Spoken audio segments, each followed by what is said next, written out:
Ouais. Allez, nouvelle sélection. Ok, super. Je finis d'encaisser le monsieur, j'arrive. Bien sûr. Merci beaucoup.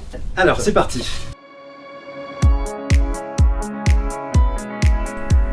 Et ben, cette fois-ci, pour moi, ça va être les meilleurs mangas fantastique horreur. À glacer le sang. On dirait que ça a été fait pour moi. Allez, c'est parti. Go.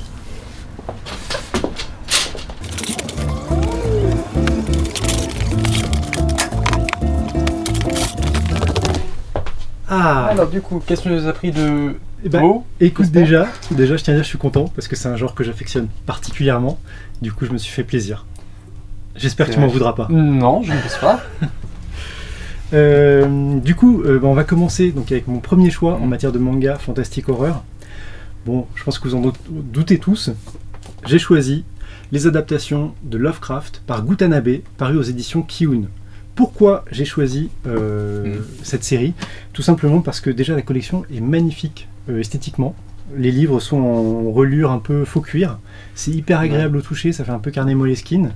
Et puis évidemment, ce qui compte avant tout, c'est le contenu.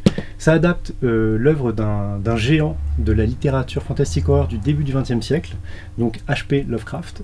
Et il faut bien avouer que Gutanabe le fait de manière absolument exceptionnelle. Chaque recueil, chaque album en fait, est une histoire complète, ou alors parfois c'est en deux parties, notamment comme les Montagnes hallucinées, tout à fait.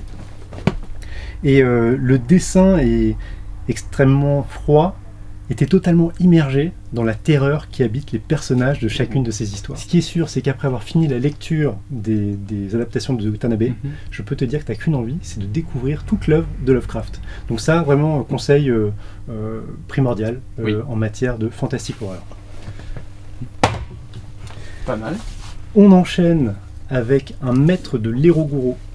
L'Eroguro, c'est quoi? C'est donc érotique au gore. C'est un genre, c'est un genre très répandu au Japon.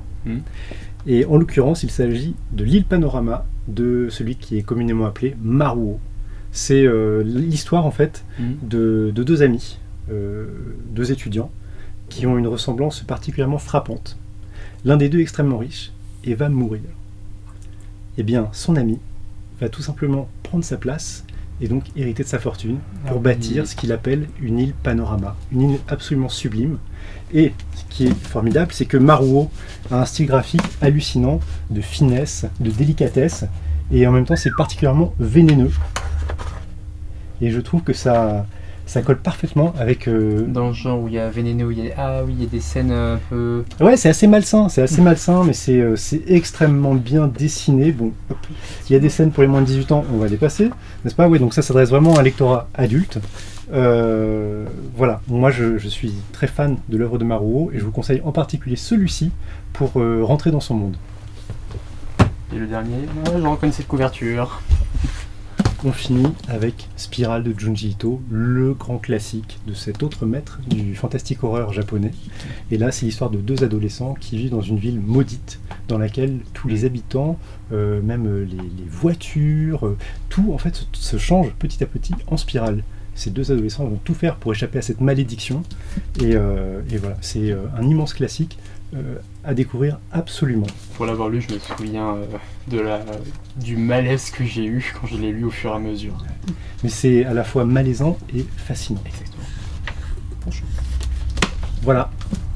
Super. Ça, c'est vraiment trois indispensables du genre, si vous voulez les faire découvrir à partir de 15-16 ans quand même minimum, parce que ça peut être assez perturbant.